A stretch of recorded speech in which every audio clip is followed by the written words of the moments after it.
The city's alive. Clock strikes 12. We're ready to dive down the street where the neon hums. Our little escape. The workday succumbs. Tables wait. The bar's got that swing. Glasses clink. Hear the ice cubes sing. Liquid lunch. Pour it smooth. Let it flow. Friends round the table where the good times grow. Raise a glass. Let the worry slip away. Liquid lunch. We're living for today. There's Troy laughing with his gin and a grin, telling stories about where he's been.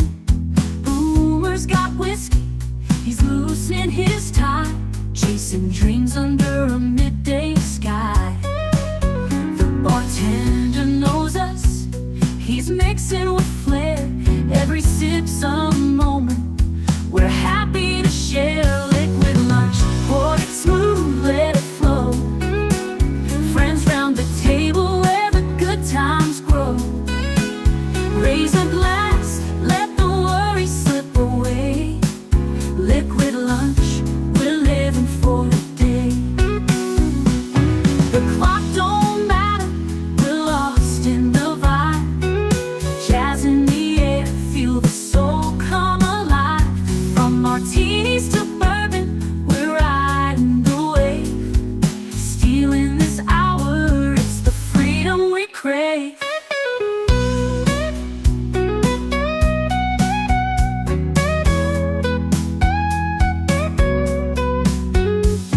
Sun's still shining, but we're in our zone. This bar's our shelter, our temporary home. One more round before the world calls us back. Savor the moment, keep the blues in the rack. We'll laugh and we'll toast till the afternoon fades. Memories made in these liquid escapades. Liquid lunch, pour it smooth, let it flow. Friends round the table where the good times grow. Raise a glass, let the worry slip away. Liquid lunch, we're living for today. So here's to the daylight, the drinks and the fun. Our liquid lunch, till the next one comes. With a wink and a smile, we'll be back real soon. Chasing that jazz under the high noon.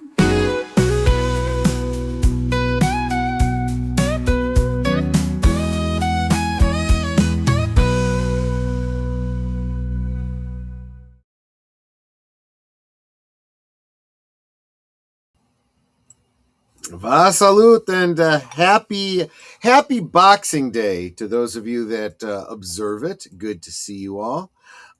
Boy, what a week! This has been a busy Christmas holiday here at Last Call, and I finally got caught up on my sleep. I think I'm caught up. I need to be caught up because tonight's going to be a big one on Last Call. We'll get to all that. Let me start by saying hi to everyone who's here, starting with, I'm going to start with the person who I know is listening in the studio, Netter of Netter's Network, who calls me the love of her life. How you doing, my dear? You sipping on anything? Well, in a second. I am doing well. I'm starting... I had mentioned before how I was doing what I call spring cleaning. It doesn't matter what time of year it is. It's spring cleaning. Right. And so last week before the holiday, so Monday and Tuesday, no, I guess it was earlier this week. I'm forgetting my days. So Monday and Tuesday, I worked on our library and got that looking great. So now I'm moving on to a different part of the house and going to start on that right after the show is over. I'm going back to that. And I am sipping on my Polar brand black cherry seltzer water. There you go. I'll talk to you about what I'm sipping on in just a little bit, but let's say hi to Big Al of Big Al Presents, who says hello on this Feast of Stephen. And and happy Boxing Day, Liquid Lunchers. Troy making a cocktail you can't refuse. Have a great stream, Troy. I love the fact that I don't know if anyone even bothers to ever look at the description of the video below, but I know that Big Al always does. You might consider it to be spoilers for what's coming up if you actually read the description. I like to think of it as hidden in plain sight. Netter says to like, share, subscribe, become a member, leave a comment, gift a membership. It is still the time of giving. We'll talk more about that tonight, about Boxing Day. But it is $1.99 a month to support this channel. Really key to keeping this channel going in 2026. And, there's many benefits that I give to memberships. Some of them we'll be announcing a little bit more in the new year, but the most common ongoing one that people think of is the Members Night at the Movie every Monday night. Members get to enjoy a Monday night film with all the members because you are so special. You really are. I am trying to reach a membership goal of 100 members by the end of the year and 2,000 subscribers by the end of the year. And you can absolutely make that happen. If you are already a member, you can gift a membership. If you can't give financially, that subscriber goal it costs you $0. Maybe just a little bit of time to share out the streams, share out my channel, tell your friends on social media to subscribe. It would mean so much to me. It really would. And that part's free. That costs nothing. Exactly. Daniel Berry, Sports Highlights. Hey, everyone. Happy Friday. Welcome to you, my friend. Lynn Green, welcome. Says, hello all, looking for some ham and sweet rolls for breakfast lunch. We ended up not making ham yesterday. We decided that the ravioli that I was making was going to be more than enough for two of us. The ham would keep. So we need to start going through some of our Christmas Eve and Christmas Day leftovers before things go bad, right? And then we'll cook up that ham later in the week. Hopla! I got a Star Trek cookbook. Yay! I actually got a Star Trek cookbook too last week. That was a gift to myself because I wanted the updated cookbook that Big Al told me about. I didn't know it existed. I was still working off the Neelix cookbook, and there was an additional Klingon. Maybe there was two. There's definitely a blood wine recipe in there. There's a new Gach recipe. And there was another recipe that I'm going to have to try sometime soon. I was disappointed that there weren't more Klingon recipes. And I am thinking about compiling my own Klingon cookbook at some point. YouTube Police 29 is here. He says, sup, Troy? Sup to you as well, sir. Welcome. Good to see you. Let's see. And he says, I'll be right back. Okay, that's fair. Tim Hayes says, do you have a head cold, Troy Pacelli? Yes, as a matter of fact, I do. You sound a bit congested. I am. I got a little bit going on. Not so bad that I can't sleep. That's usually the case when I have a head cold. I can't breathe, so I can't sleep. Didn't keep me from sleeping well last night, but yeah, I am a little congested. Thanks for noticing. Tired midnight blogger, Curtis Selby, welcome. It's lunchtime and you're driving home. Good. Be careful driving home. Connie Cleary, the bird woman of YouTube and Fluff Chick Productions. Welcome, Connie. And JPRPH1, member of the channel, dropping the member emojis, the Canarble wagon, the fedora, the channel logo, and the brown mumbler. So I think maybe that's actually a good pivot into my topic for today. The brown mumbler, we've talked about many times. It is a whiskey drink, a whiskey cocktail that's popular in the Midwest, particularly in the Wisconsin area, and it's become kind of a signature trademark of the channel. Even though I'm trying to be as diverse with my drinking as possible. This one is a approaching back to that. But before we get to the cocktail itself, I'm going to talk a little bit about a drink that I have come to associate with the holidays, at least the cold holidays, Christmas and Thanksgiving and so forth. And that is amaretto. And why? Because it's what my grandfather drank at the holidays. And I've had it. It tastes very Christmas. That's the only way I can put it. It tastes very Christmas. Enigma Severus, welcome. Says, licuado luncho. I speak Spanish. Yeah, that's funny. That is funny. So, amaretto. Let's talk about it. Obviously an Italian drink, so obviously I'm going to have a little bit of an affiliation with it, right? It may seem hard to believe, but the importation of amaretto liqueur to the United States did not occur until the 1960s. The almond-flavored cordial quickly became a hit in cocktails and food preparation. By the 1980s, it was second in sales only to Kahlua. It's popular on its own, especially as a dessert drink, but it also works as a great mixer. We'll talk about that in a little bit.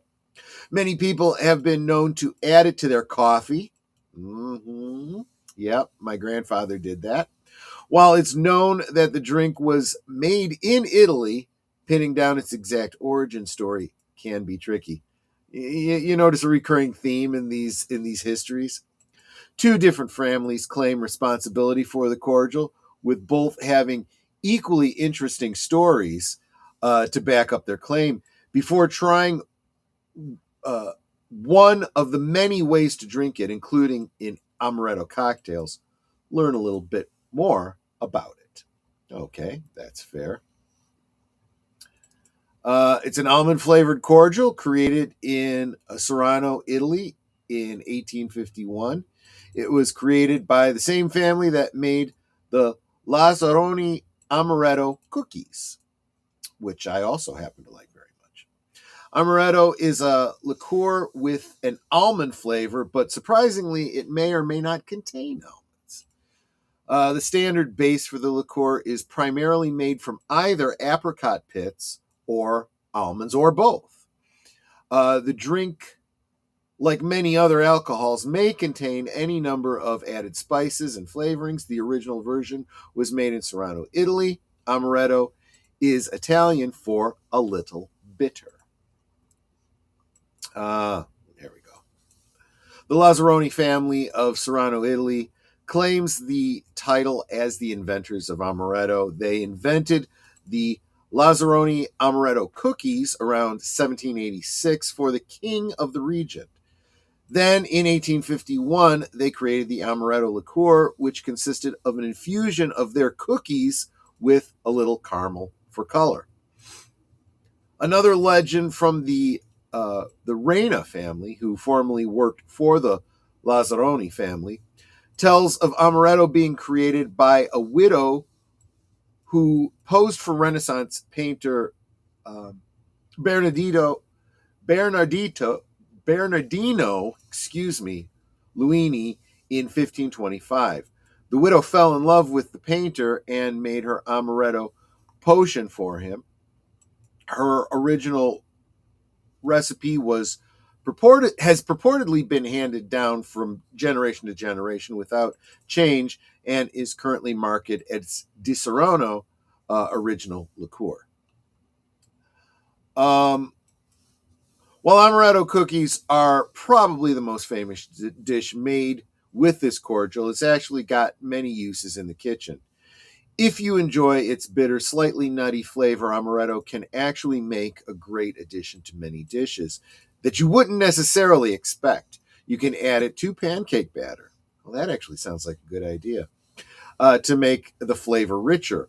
While many people like to pair amaretto with dessert, you can also use it in many. You can also use it in many desserts as well. That does not pair with. You can also use it. Yeah, that seems like a very redundant sentence. I think someone needs to edit that. It makes a wonderful addition to ice cream. Oh, I'd never thought of that. That's actually a very good idea. And is a common ingredient in tiramisu cakes. That's true. Pouring just a little in your whipped cream will give any side a nice, rich, nutty flavor. Some chefs will use it to add a touch of almond kick to savory meats like poultry and fish. For those who love the flavor but can't have the alcohol, amaretto aroma makes for a wonderful booze-free substitution. So there you go. That is the history of amaretto. Now, why am I talking about amaretto today? Because of the drink that I am going to be having. I'll talk about that in just a second after I welcome a few new faces to the chat, including clearly glory to you and your nest, says Mark Melnikoff. Welcome, my friend. Good to see you. Enigma Severus. Good to see you as well. And where did I see? There we go. Happy Boxing Day to all the peasants out there. Agent Boomer. Yes, Agent Boomer and I will be hosting Michael French of Retro Blasting tonight on Last Call as we talk about Boxing Day. And I'll tell you what I'll be drinking tonight in just a little bit after I say hi to everyone here, including Corey of Wilkie's Movies and Music. To whose channel I will be chauffeuring you immediately after this stream, because that's what we do on Fridays. Right after this, don't leave, don't you mice go anywhere. We're going to take you over to Wilkie's Movies and Music for his Friday afternoon stream. We finished off the spiral cut last night. Carved off a big hunk and have a pair of Hawaiian rolls. There you go.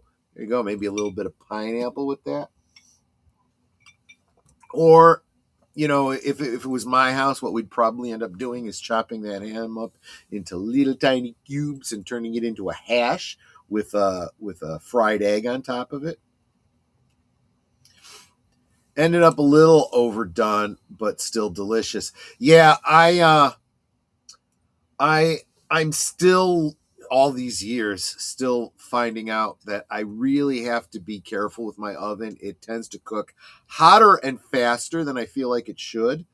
I did some cinnamon rolls yesterday for breakfast. Put them in for exactly as long as the instructions said, and the minimum amount of time, and they still came out way overdone. Not burned, but really damn close. Kind of dry. So I'm like, I really need to start like cooking these things for like half the time it says and then check them. Honestly, with baked goods, you're better off getting them a little slightly bit underdone than a little slightly bit overdone, at least in my opinion. Speaking of boxing, personal thought on AJ and Jake Paul with the broken jaw? I have no thoughts on it. I have no thoughts, but there will certainly be a pugilistic boxing joke in my monologue for tonight. Wilkie saying hi, or Wilkie's. Corey saying hi to everybody. Good to see you. We ended up with very warm weather for us. Yeah, everybody did. We did too. We're right at 45 degrees right now. So it's nice outside. I was already out there. Yeah. And ended up grilling some big old pork chops. So there's nothing wrong with that. Oh, you can't go wrong on the grill. That's for sure. Internet said 110 minutes for 10. And glaze went on last 30 minutes. Okay, I see what you're saying. You're talking about your ham. It looked done when we pulled it out for the glaze. Yeah. Every cook will tell you every oven is different. You got to know yours. 'Tis warm here in Georgia. By that I mean it's 70s right now. Yeah, that doesn't feel very wintry, but I guess you kind of expect that when you're south of the Mason-Dixon line, right? What are you going to do? So let's switch over to what I'm drinking tonight. Cocktail's called The Godfather. Those of you that love that movie know that there's a great little Christmas scene in there. I don't call it a Christmas movie, although my family did watch the chronological version of The Godfather every Christmas. So there is a little bit of a Christmassiness to The Godfather for me. This 1970s era drink calls for only 2 ingredients, whiskey and amaretto. And unlike the so-called hack recipes that you see on the internet, when this says two ingredients, it literally means only 2 ingredients, whiskey and amaretto. Named for the popular Oscar-winning film The Godfather, it's incredibly easy to make, but the nuanced flavor will leave you feeling like you stirred up something special. While the cocktail fell out of fashion after its peak in the 1970s and 80s and isn't a common find at most bars, it remains a fantastic example of the breadth of flavor that can be coaxed out of a simple 2-ingredient cocktail. I mean, honestly, think about it. What you're really ending up with is a whiskey with a slight almond flavor, sweet almond flavor. I think that's brilliant. Never actually had one before, but I'm going to be having one tonight. The Godfather is made with whiskey and amaretto. Blended scotch is the classic choice, although some people choose to use a single malt or even bourbon. The latter makes a fine drink, but one that features bourbon's baking spice notes rather than scotch hallmark flavor of honey, heather, and soft smoke.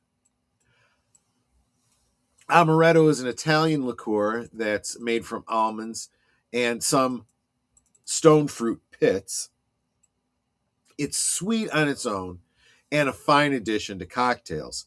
It sometimes gets a bad rap because of past associations with subpar sweet and sour mix iterations of the amaretto sour.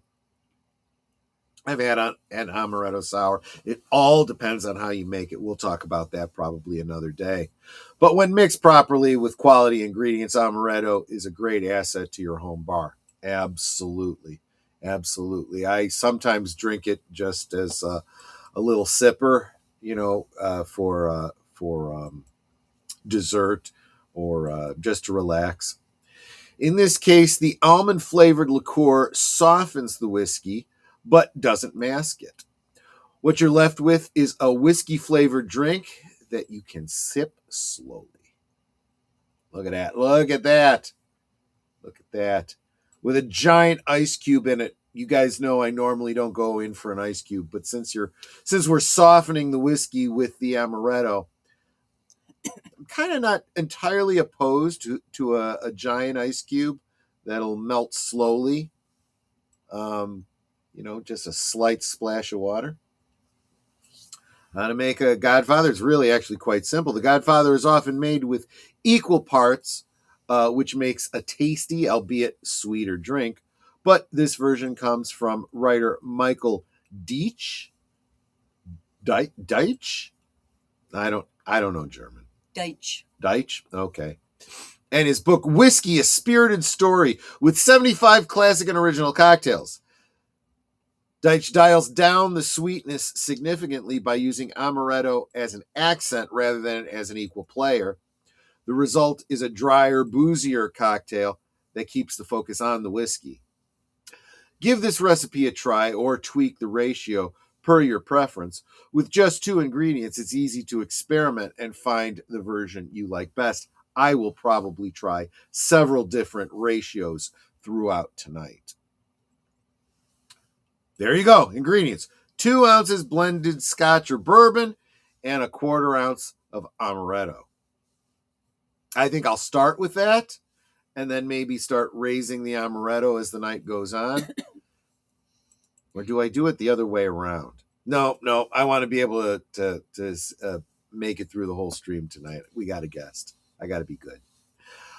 Fill a mixing glass 2/3 full of ice. Add the scotch and amaretto and stir until well chilled. Strain into a rocks glass over fresh ice. There you go. What scotch is best for a Godfather? There truly is not a wrong answer for, and you know what? I've said this about many recipes I've talked about, many drinks that I've talked about. You're the one that's got to drink it. So do what you like. If you want to do something really outlandish, but it's something you like, do it. Don't let anyone tell you different. If there's a particular scotch, a particular bourbon, a particular whiskey that you enjoy, you decide whether you want to doctor it in a cocktail or put it aside and use something else for your cocktail. It's up to you. It's always up to you. A blended scotch will be softer in the drink. A single malt one will add a bit more edge, especially if it happens to be a peaty version. Try a few different styles. Doing so will give you more opportunities to experience the power of the Godfather. So there you go. That is what I will be drinking tonight. And I want to get back to your comments. I see you guys chatting here in the chat. Enigma says, you come to me and you ask me to make equal parts of amaretto and make it boozier. But you don't give me enough respect to call me Godfather. And what about the scotch and bourbon? I'm not really going for a full-on Brando there, because even Brando, I think, was a bit over the top. I used to like Brando back in those Mario Puzo days, right? The Godfather, Superman, you know. But he was rough to work with. There is so yesterday we were talking about or was it yesterday? No, it was the day before. We watched Scrooged as one of the marathon films we were watching. We were talking about how much Bill Murray had a tendency to improv. So you always wonder how many of his lines were written for him and how many did he make up on the spot. And it was always really good.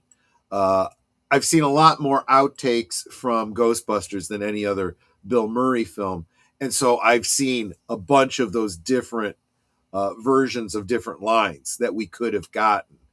And, you know, some land, some don't. I think the ones that landed best are the ones that end up in the movie. But you don't get that with Marlon Brando. He doesn't do multiple takes. He does it and he goes, that's the version we're using. That's all you're getting. And so it's like, well, who's directing this movie? You know? And he got worse and worse with that as his career went on, to the point that his last couple movies were just nightmares for everyone involved.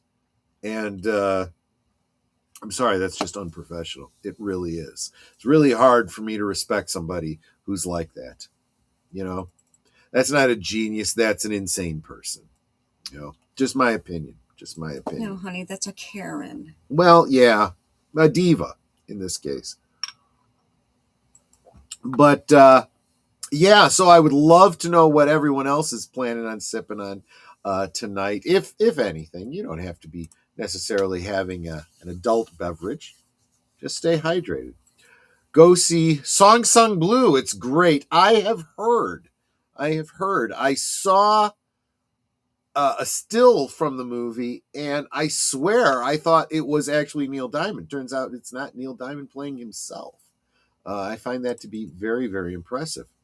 He tried to push Donner on Superman, and when Donner would only give so far. He respected him. Yeah, well, that was probably when he was still professional enough to have respect for the people he was working for. There's a story, and this is like Poe's law. You could honestly believe it, as ridiculous as it is out of context, given who we're talking about. He said that for Jor-El, he said, instead of having his face on screen and everything like that, what if Jor-El was just a big green bagel floating in space? And everyone was like, Bagel? what the hell are you talking about? That makes absolutely no sense. No one was gonna do that. And it kind of falls under the whole, you think that just because this is sci-fi fiction, you can do anything you want with it. No, every story has its set parameters that you got to work with. And if you are unaware of them, then you need to be aware, or shut up. Dr. Moreau was a nightmare. Critical Drinker did a video on it. Yeah, I was thinking about that, although I knew quite a bit about that even before that. I always loved the original Island of Dr. Moreau. And, there's actually been a couple versions, and I've watched all of them. And, of course, I checked that one out, and I liked it. But I was like, this seems kind of rough. And then you find out what happened behind the scenes, and it's like, oh, my gosh. Kate Hudson will be nominated. Hope she wins. She's aging gracefully and nails the Wisconsin accent. Yeah. I will look forward to that. Netter and I were yesterday because, again, I said I just couldn't keep going with marathons. I had to take some time off. See, you can hear that congestion.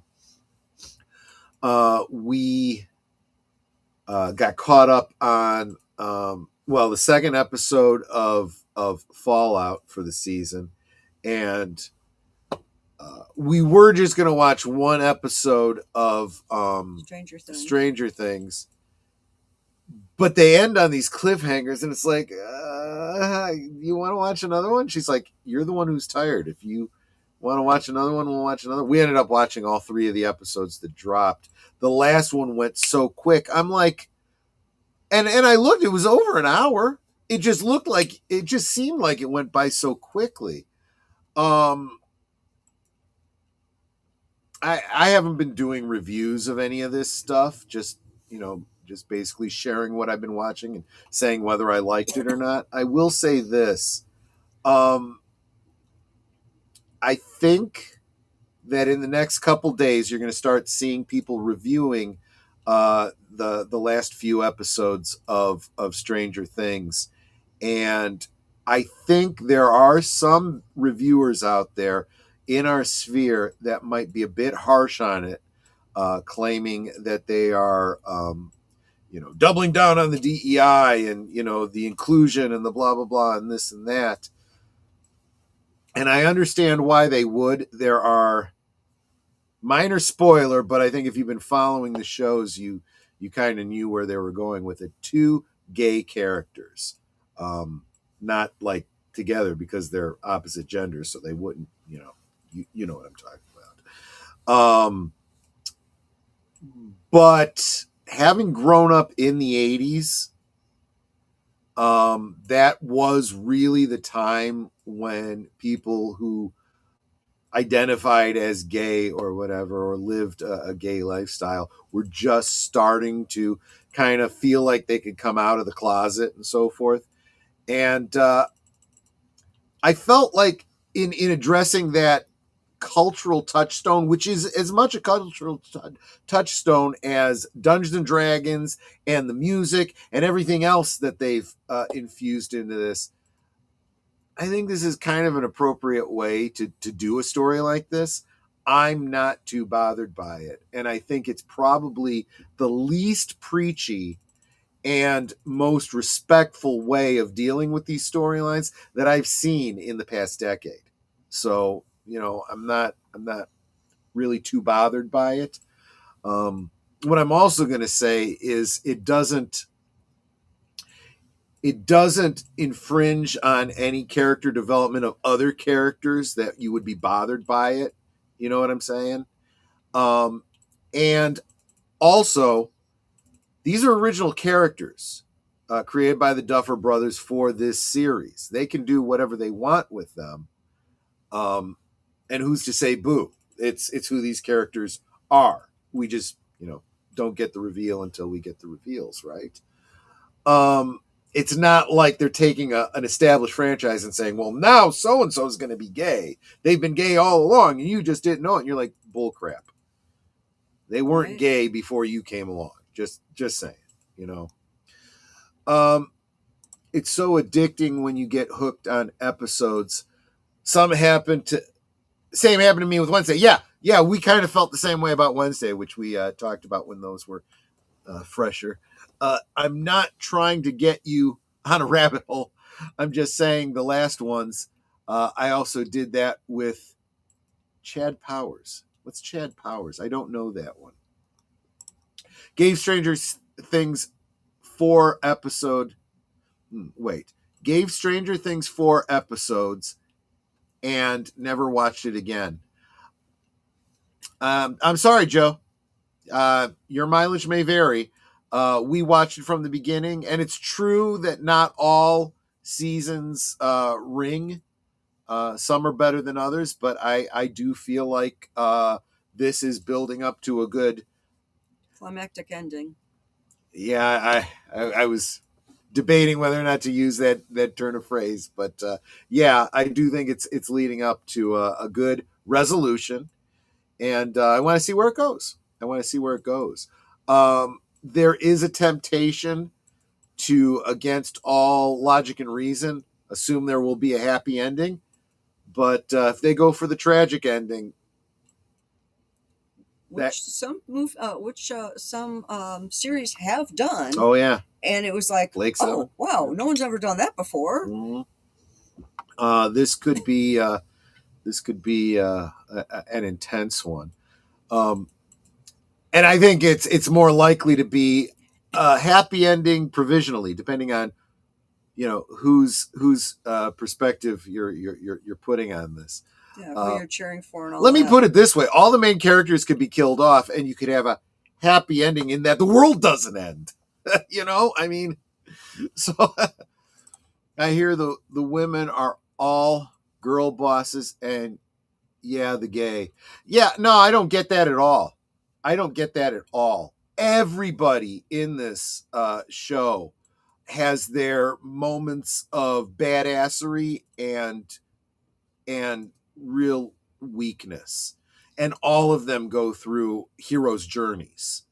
I mean, especially when you've got ones that are like confessing things to others that they have been keeping inside themselves for so long, and then finally this dam That's kind of what I bursts, was implying, and they just start being like, like don't leave or whatever the last episode that they aired made me think of storylines that you often see where someone is being blackmailed, right? I've got some information on you. I've got a secret, and you're going to keep paying me or doing what I say or whatever, or I'm going to release the secret. And you know that the best way to get out of that situation is to just reveal the secret yourself and say, you know what, let the chips fall where they may. And that's kind of what you see in this. You've got a closeted character who's been dealing with this, and it's being used against him. I'm using the appropriate gender because it's relevant here. And he literally tells everyone, and expresses his concerns. I mean, the line that I think was just really great, and when he was talking about it, he just blurts out, "I don't like girls. Well, not like you guys do." Exactly. It doesn't mean I hate them. It just means I'm not. Okay. And everyone's like, okay, as you would expect friends and family to do. We don't care, whatever, It's like, yeah, like almost acting like, did you really think this was a big deal? But it's Because, not just his relationship with all of those people. It's all those people. It's really from that everyone starts to coalesce as a team. A lot of other conflicts within the team start to resolve, and you start to realize it's the divisions between them that are going to destroy them. And as they start to overcome those divisions, you realize the strength increases. Yeah, I don't get anything girl bossy out of it at all. And two gay characters out of an ensemble of about a dozen. Well, if you go by the stats, that's probably about right. In my experience growing up in the 80s, my friend group was, there was at least one or two gay people that you knew when you were going to school. If you don't have those characters there, not a kind of representation you would expect from, a random population. Just couldn't get into it. That's fine. I'm enjoying it. I really am. I mean, I can understand that there are some people that really like the Picard series. Troy and I couldn't get into that one. Yeah, even the one season that was good, I didn't like the whole season. Jonathan Conroy says, hail all, smash the like button, and enjoy the show. Yes, please do all of those things. Also, after teasing Supernatural, everything is science because China hates Supernatural, so no one does Supernatural, even for shows not going to China. There's a lot of Supernatural in this show. And yeah, they do imply a scientific element. What this is, let's just be very clear about what Stranger Things is. This is a dramatization of the real world Montauk project. The real government project to kidnap kids, use them to turn them into ESP soldiers that they could use against the communists, and so on and so forth. Aliens, alternate universes, time travel, timelines, all that kind of stuff. They just took it all the real world stuff, and fictionalized it. So yeah. That's really what it comes right down to. And I don't think the Dover brothers care whether China buys it or anyone else. This is the story they wanted to tell. I don't see any compromise there at all. That's why MCU Asgard was altered, not to avoid offending Christians. Maybe.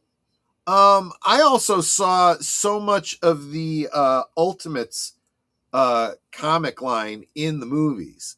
And that's what Thor's hammer was. It was technology in Ultimates. They didn't go full on Ultimates, but Ultimates absolutely was a dip in the toe of a reboot of Marvel canon that's more integrated with the thought of doing live action stuff going forward.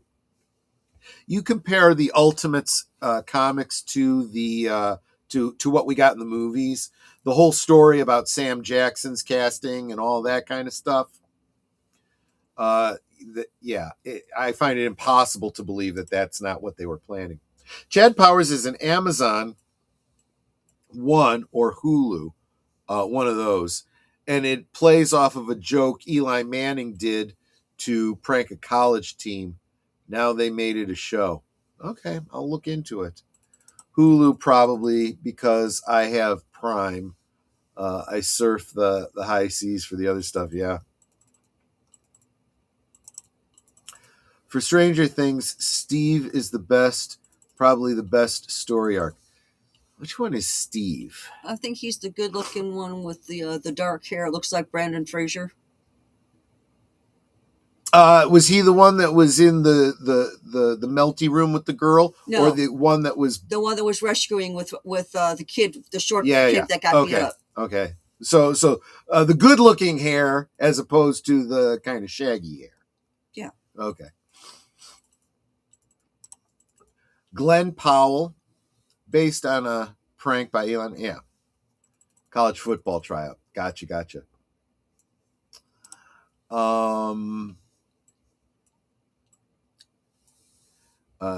You explain it better. Yeah, you get all kind of all over the place. I saw a parody of that scene last week. Everyone is playing to face the big bad. One's like, I'm G. Response is, we know. Oh, I'm gay. We know. We all know. Always have. So anyway, yeah, it kind of does play that. Now, they're not quite so literal about it, but I think the lack of shock that people express, you know, I think it's just more of the, okay, so what? Big deal. It doesn't change anything about you. You're still our friend or brother or whatever. You know, our son. It makes zero difference to us. It's like, I haven't heard anyone complaining or about having them or the number, rather the treatment being too much 2025, not 1980s. I understand people might feel that way. I do feel people are getting a little oversensitive to certain things. I mean, we've had gay characters for a very long time in a lot of things. And I think that this is probably the most faithful to my experience with friends growing up in the 80s, this show. I'm not seeing anything where I go, oh yeah, only in 2025, we never thought about this kind of stuff in the 80s. And no. And it was the same kind of reaction too. I had, like I said, a couple friends that told me they were gay.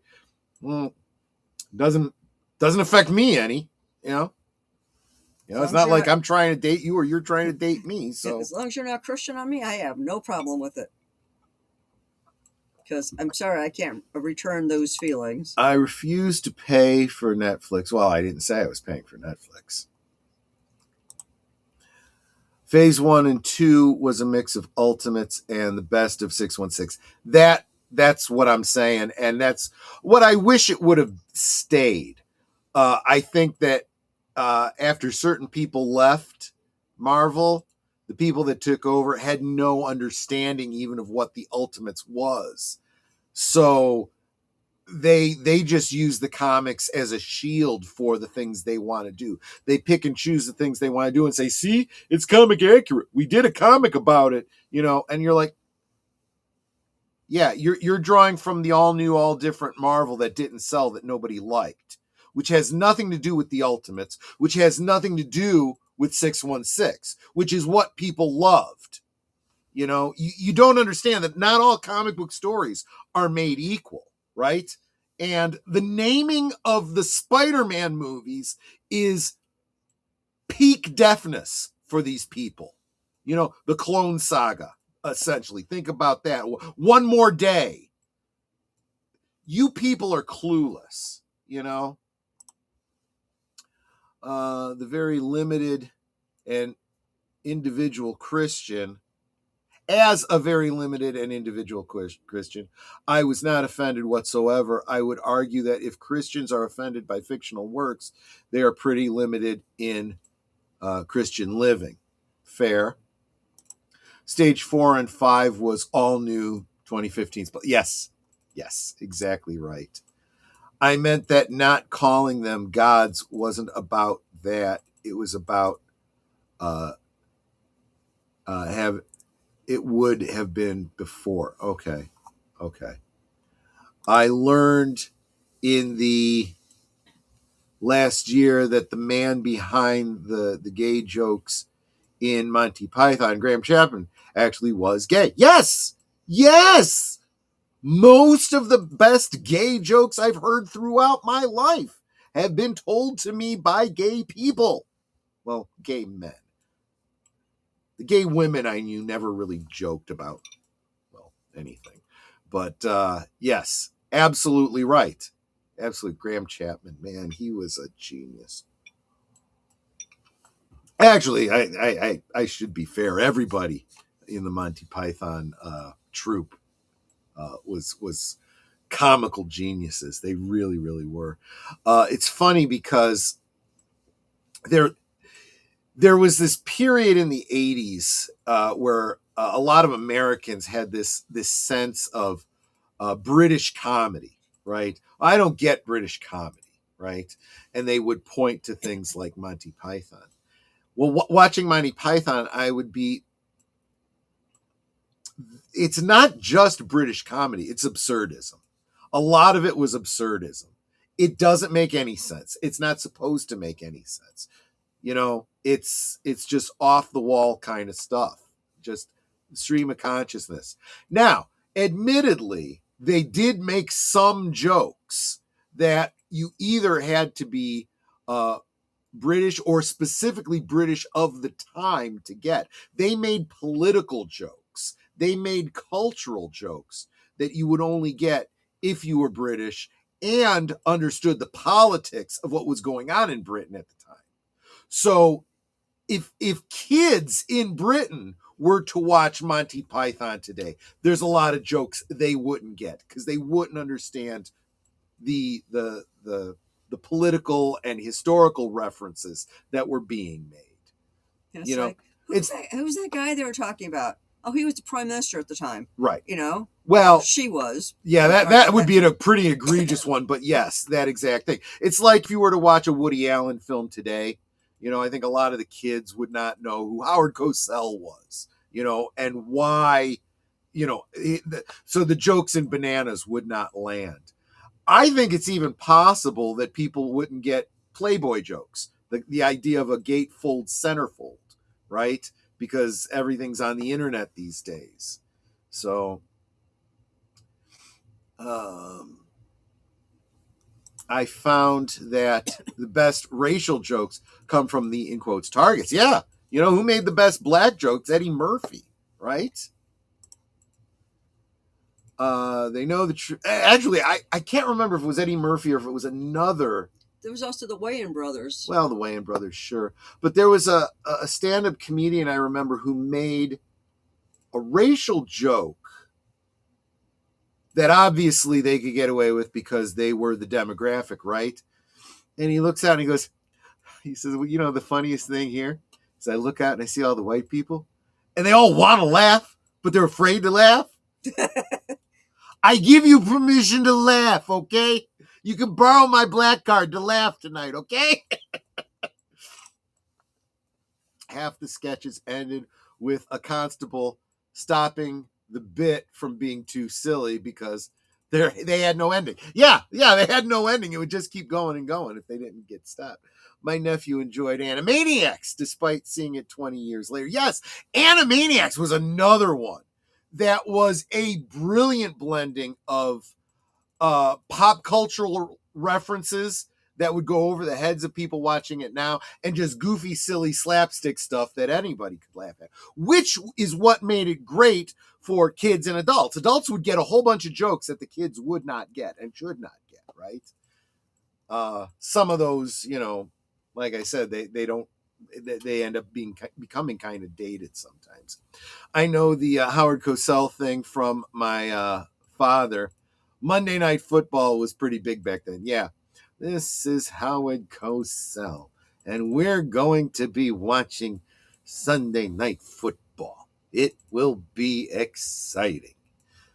And he had a very droning kind of a cadence to it. Not terribly exciting. Not as exciting as you expect for, are you ready for some football? You know that. And he was also known for that horribly bad wig. Yeah. Toupee.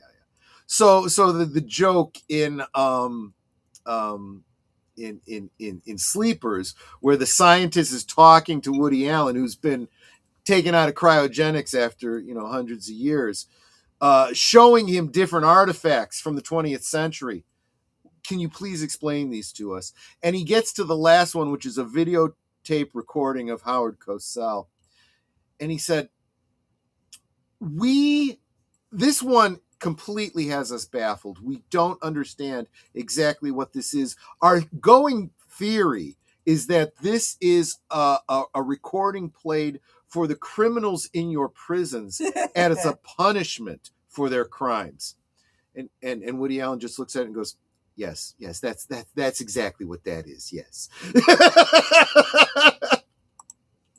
But if you have no idea who Howard Cosell is, you'd be like, I don't get it. Eddie and Richard Pryor, Gabriel Iglesias. Yeah. Monday Night Football now is just another game show. Kind of true. It's become like reality TV, hasn't it? Blacks does love Dunham's Sweet Daddy D. Whites are afraid to laugh. Yeah, exactly. Exactly right. But that's the thing about comedy. Comedy offends all the right people, right?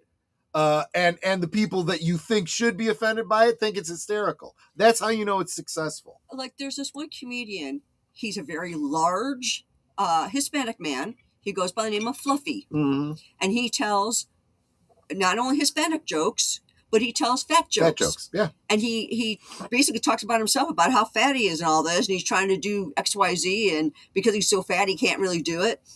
And they're hilarious. You know, and I'm sure other Hispanics, other, obese people are not offended by it because it's like, yeah, we're making fun of ourselves. Laugh, MFers. You want to laugh your behind off? Search Chris Rock and how not to get your ass kicked by the police. Too hilarious. Yeah, absolutely true. Bill West does spot on Rich Little as the head of Howard. Yeah. You're right. Fluffy even did a couple of Trump jokes that are actually funny. Yeah. The thing is, if you are a talented comedian, you can tell a Trump joke in the reddest state and people are going to laugh, right? Because you got to be able to laugh at yourself. You got to be able to look. I have made no bones about the fact that I supported Trump in 3 elections, and that does not mean that I agree with everything he does and says. I think sometimes he is his own worst enemy. I am realizing, though, that we are running out of time because I don't want to be late getting you over to Corey's for Wilkie's Movies and Music's Friday afternoon show. So I'm going to wrap this up and ask you again to please come back tonight at 9 Central, 10 Eastern for Last Call, where our special guest will be Michael French of Retro Blasting, and we're going to be talking about Boxing Day. What's Boxing Day? We're going to explain it to you. It's going to be a lot of fun. You guys take care. Have a wonderful evening. Drink responsibly, but stay hydrated. And we'll see you on the next one, which is Wilkie's Movies and Music right now. See ya. Goodbye. Hope to see you again real soon.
Here's to the daylight, the drinks and the fun, our liquid lunch, till the next one comes. With a wink and a smile, we'll be back real soon, chasing that jazz under the high noon.